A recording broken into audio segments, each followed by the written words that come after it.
You're listening to the Suave Lover podcast with your hosts, Benjamin Ritter and James Amaro. SuaveLover.com, advising gentlemen on the art of romance.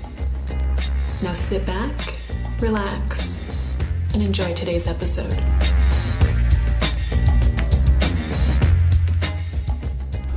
Did you ever had an affair? Did you ever cheat on your wife by going to a website? I had a wife once. Didn't go so well. When she found out that your search history included the Craigslist personals, OkCupid, Pass notes in second grade class. it went back to that far? I see. Well, I mean, we got married with it was one of those Cracker Jack box rings, and Swell. it was pretty romantic. How many kids? We had a lot of kids in the class. Yeah. Teacher didn't like the idea of us getting married, though. Where do you learn that? From her parents. I mean, And then she was, then she went on Ashley Madison and tried to find true a love. solution to her unhappy marriage. I think, in fact, going to Ashley Madison to find a solution to your unhappy marriage is a phrase that has never been uttered before in the course of human history. But you don't suggest to clients to just go on Ashley Madison when they're unhappy in their marriage? Oh, wait a minute. To find a solution to the unhappy... Oh, yes. Yes, if an unhappy marriage is your problem, Ashley Madison might be able to make the problem worse. Exacerbate your problem. Now maybe it made it worse. Well, now clearly anybody who thought it would be a solution knows better. Because sometimes having a distraction to satisfy needs that aren't being met could be something that could help out a relationship that's struggling. No, okay, maybe not so much. Maybe not so much. Maybe not so much. No. The have an affair approach to fixing the bad marriage is not going to work. But I think it's useful to figure out, why do people have affairs in the first place? We've been having affairs as long as we've had concubines and mistresses and prostitutes and sex outside of marriage forever. So why do people have an affair? And in particular, why do they worry about it being discreet? Why would people be worried about their affair going public? Yeah, what happened to the concubines? Yeah, right. That's a good deal. Concubine.com. Who was the French premier where his wife and his mistress both showed up to his funeral, and they were like arm in arm? They're like, well, they served different roles. We knew each other. They knew each other. Sure. Yeah. I think I just came up with a really good business idea. Rentaconcubine.com. Grubhub for concubines. Why do people have an affair? Well, I imagine because they're unhappy. Yeah. Or no, maybe they're happy. Maybe they just want something on the side. Well, I don't really know the motive. There's a pretty clear psychology of a kind of unhappiness, a kind of dissatisfaction that probably has a lot to do with physical contact and closeness, emotional closeness for guys, especially though physical, and for women, emotional contact with physical. So, but I mean, I think they're basically the same kind of a thing. You may be perfectly happy with your wife, and she's great, and she's probably never looked better, but something's missing. That spark, that energy, that excitement, the flutter. It's really simple if you break it down.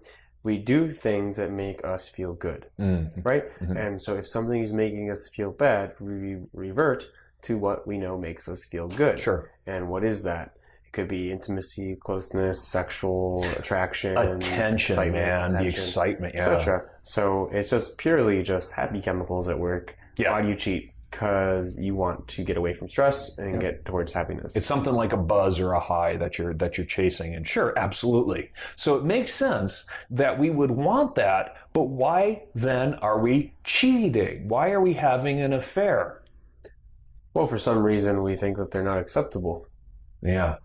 The side chick is going to be a whole lot more awkward if you're going to a PTA meeting with the wife and the side chick because you're all happy together and you got to talk about the kids. Yeah, side chick doesn't really fit in well to going and attending couples dinners and things of that nature. Or even having children with. Start a family. Yeah. Because I think a spouse probably provides certain things that a side chick or an affair probably can't. And yet, very notoriously, like Warren Buffett had his side chick for 30 years. He had a marriage, he had a wife, and he had a side chick, and very, very famously signed all of his Christmas cards from Warren and the wife and the chick, whose name I forget, right?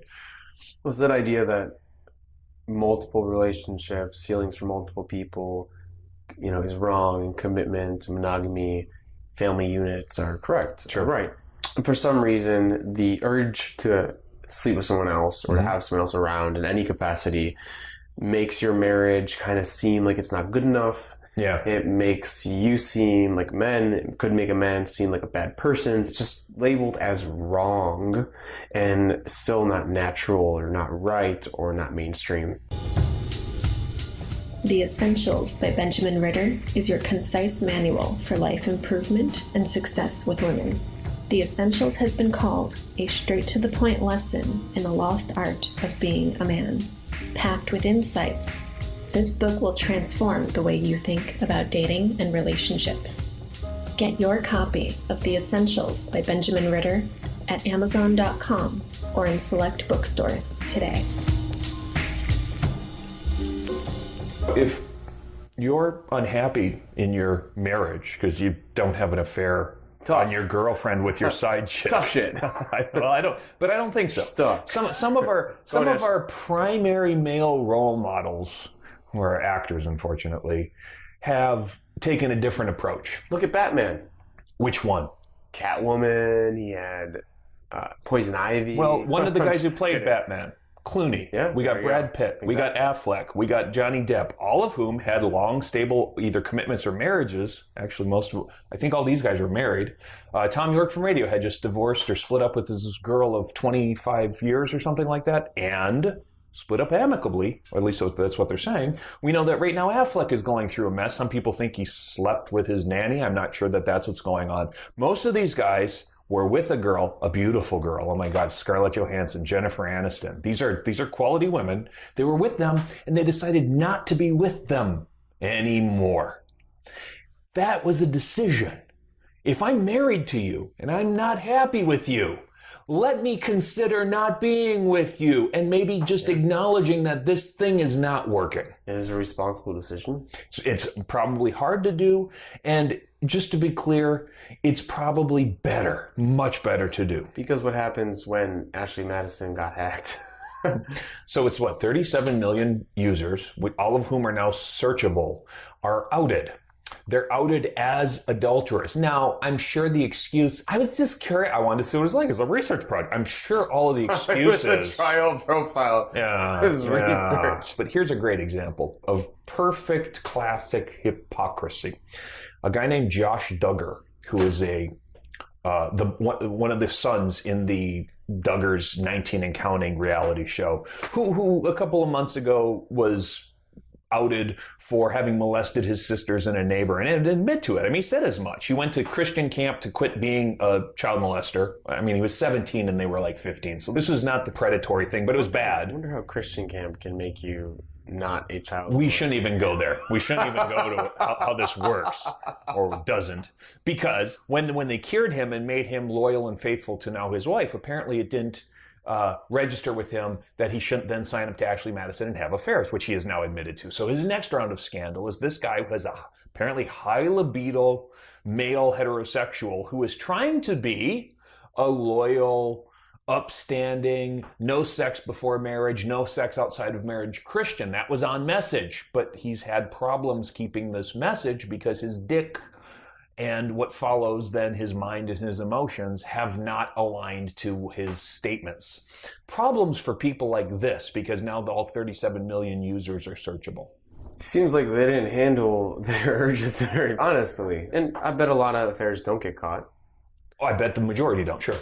But this action to avoid stress and move towards happiness can actually just cause more unhappiness and stress. Yep. And isn't responsible and isn't mature. You end up hurting more people in the process. You're living a lie. You're not living towards your potential. And there's a lot of great masculine role models in society today. You know, you mentioned a few, Depp, Clooney, that are taking the high road and saying, I'm not happy. It doesn't matter how long you've been married. Yeah. let's split up. Ryan Reynolds, who was with Scarlett Johansson, was the Green Lantern horribly and is going to be the Deadpool, which I think will be awesome. I think Deadpool's going to be really cool. I think it's going to be really cool. But Ryan Reynolds strikes me as the kind of guy who would be able to get with anybody he wants. He got Scarlett Johansson. I mean, come on, that's a pretty good win, right? But here's what he said. Well, I've had her for a couple of years, and I want something else. I mean, of all the wins, Scarlett Johansson, really, you think he can top that? Well, he decided or believed and what he did was he didn't like Schwarzenegger, the bitch. I mean, he didn't go and sleep with a maid and get whatever on the side. He apparently decided this isn't working. We'll separate, probably stay friends. I think it was an amicable thing. And then he found a girl that he can make a baby with very happily. Good for him. How to Start a Kinky Relationship by James Amaro is the definitive guide to successful alternative romantic relationships. The book has been called 50 Shades of Grey for real people. Educational, informative, and irreverent. This book has something to offer anyone who is curious and sexually adventurous. Get your copy of How to Start a Kinky Relationship by James Amaro at Amazon.com or in select bookstores today. And you don't have to get a divorce or break up. There are other options. You can get the maid pregnant, but as long as the wife knows. Maybe you can make an arrangement where you do have sort of a Clinton thing. Let's be clear. Hillary let Bill. I mean, that we just got to understand that he got caught and it didn't shame Hillary. Cosby, God, that's such a disaster and such a sad thing. But let's be clear. Camilla, his wife, knew what was going on. She was aware that he was seeing people on the side. Now, I don't think they understood that it was the drugging stuff. Let's hope not. That's just really disgusting. But it was clear that the understanding was he's a philandering dude and I'm a wife who will be by his side because there's a partnership here, not because there's sexual exclusivity. That's a tough thing to get to, but for the people who need that arrangement can work. There are guys, so if you are listening and you are okay with sexual exclusivity and that's what you want, it could be 40 years from now and you can still be happy with one woman, then that's great. And it's good to be able to have a conversation with the partner that you're with to understand that it's a possibility that they're looking to maybe join Ashley Madison. Way before you're tempted to actually do it and actually stray. I think that's right. We understand what fear of missing out looks like. We know that you might not be able to recover from a social media invite that you missed because it was going to be the best party of the millennium. We want to make sure that we see all of our... So there's the fear of missing out. You might meet the right person, whatever else. There's a pronounced and really important fear of being outed when we're talking about taboo sexuality, non-conventional sexuality. The Duggar case is the perfect thing. He was really unhappy that he was exposed as a hypocrite. Most people aren't going to be exposed as hypocrites, but the gays went through a whole process of fear of being outed because those of them who tried to blend with society did not want people to know they were gay. So they put a lot of time and energy into appearing to be straight. And hopefully that's a thing of the past, but there's a strong tendency to be accepted as something you're not, which creates its own natural tension. This fear of being outed makes you do things that pervert your behavior because you're trying to avoid that discovery. You can even see it when you first start dating someone.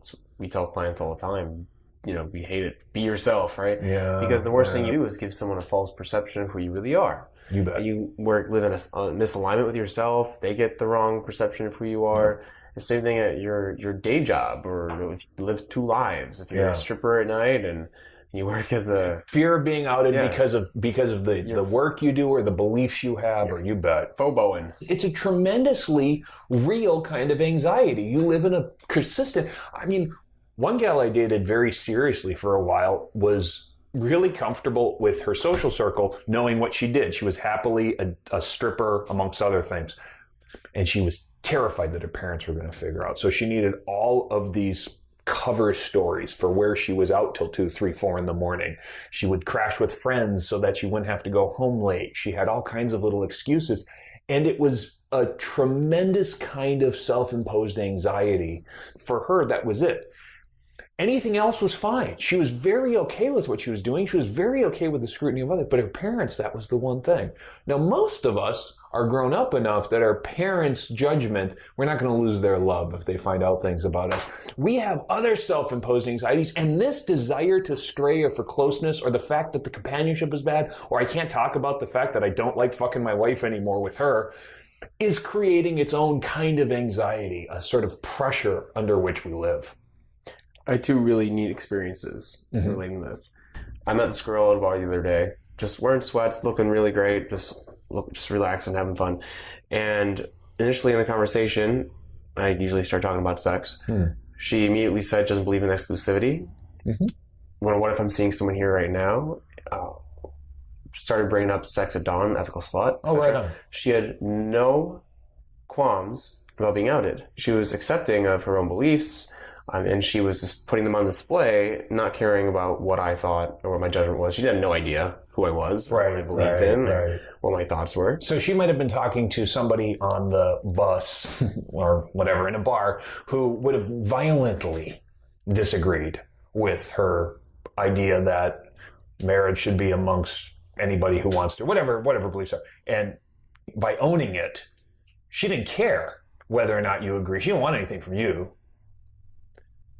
What if you just, no, not at all. What if in the beginning of your conversations and relationships, you're open and honest about how you feel? Or what if a year into a relationship, you're open and honest about how you feel? See, I can see how that's a little intimidating for somebody who isn't open and honest with themselves. I mean, that would be, you have to have a lot of self-acceptance, right? To be able to say, well, fuck it. I'm a stripper, a non-exclusive, or whatever it is. But like just being able to be self-possessed and owning it. Once you can do that, what do you care what other people think? I mean, that would be I would think, once you're okay with it, gives a fuck. Take, for example, let's put this fear of being outed. Let's place this idea onto relationships that haven't had sex in a long time. Okay, yep. So if you're not having sex, then there's some other issues going on probably too. Right. So there's a lot of things that are wrong with the relationship. And I've heard this a lot from clients, heard this a lot from people. And it's, what are you afraid of? If you have a need that's not being met in a relationship, so you're going to lie and go cheat on the side? Or are you going to not cheat on the side and deal with unhappiness in a relationship? What are you afraid of bringing up to your significant other or your partner that this is an issue? That they're going to judge you, that they're going to take all your money. These are the kinds of things that are the tacit. Yeah, they're just thoughts. Because, hell, if you're unhappy in a relationship, do you think that she's thrilled about not being touched? I mean, really? Maybe? Do you think that she's waiting to punish you? Well, no, maybe. I mean, there's a certain kind of stagnant vitriol that can occur in a relationship once it's gotten bad. But leading up to that, did you guys agree to marry each other and have babies because you had lingering resentments? Was this War of the Roses from the beginning? Probably not initially. But you've grown to have some bad experiences that you haven't been able to address. Now you are afraid of reprisals, of hostility, let's say, hypothetically. I mean, those are the kind of thoughts that be going through my head. I know, because I am happily divorced, and this was the choice that I made. I did not want to be exclusive with my wife anymore. In fact, it was very important for me to be explicitly not exclusive. There were some things that I explicitly wanted to make sure that we had discussed, but it was the point where we weren't good together anymore. So what I needed to do was to not be married. And what I needed to do was to make that okay with us, with her. I needed for her to understand that this was not going to work for me anymore, therefore not for us. And what if instead you decided to just have a fling on the side? That seemed like the worst possible arrangement. Just keep denying that there was a problem. Keep pretending like it would go away. That seemed like the worst possible thing. Because what I wanted to do was to be free and clear, ideally open to the possibility that the next girl was going to be a great girl, it was going to be a real love, and it was going to go somewhere.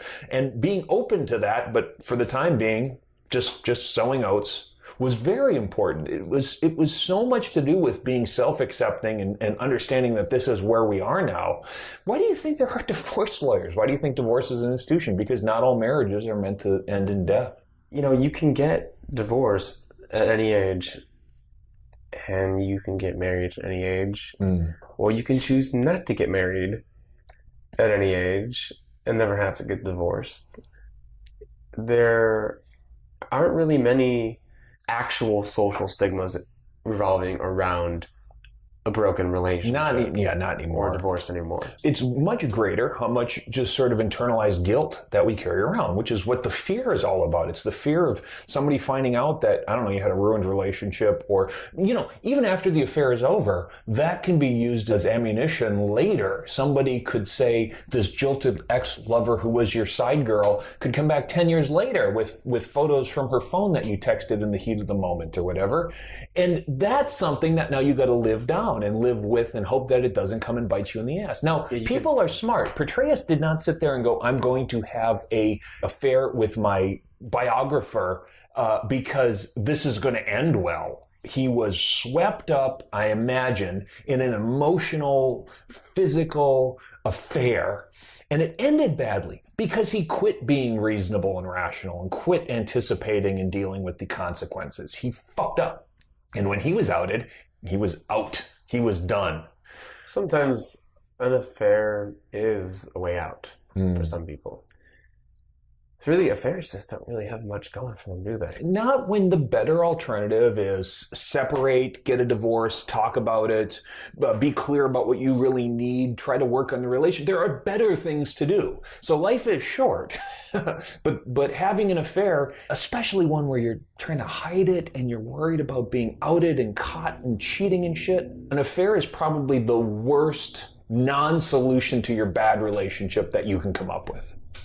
Orgies don't. Orgies is, key parties would be swapping partners, become swingers. Gangbang may not be a good idea. Maybe that's what they did in the 70s to deal with all the rampant sexual desires. They just simply swapped and swingered. Maybe that's what we should be doing, is recommending people become swingers rather than adulterers.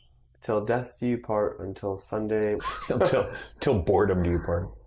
Yeah, I don't like the nagging idea in my head that I don't want to get married and divorced, where a marriage and divorce just means that you got married, you had an experience with someone, and you got divorced. Yeah. Mm-hmm. It didn't work out. Doesn't mean anything's wrong with you. Nope. Doesn't mean anything's No, it means something's wrong with her, though. No, it means something is definitely wrong with her. It's always her fault. Coping strategy from James. Yeah, right. Blame the woman all the time. You have been listening to the Suave Lover podcast. Visit suavelover.com to become the kind of man that women crave.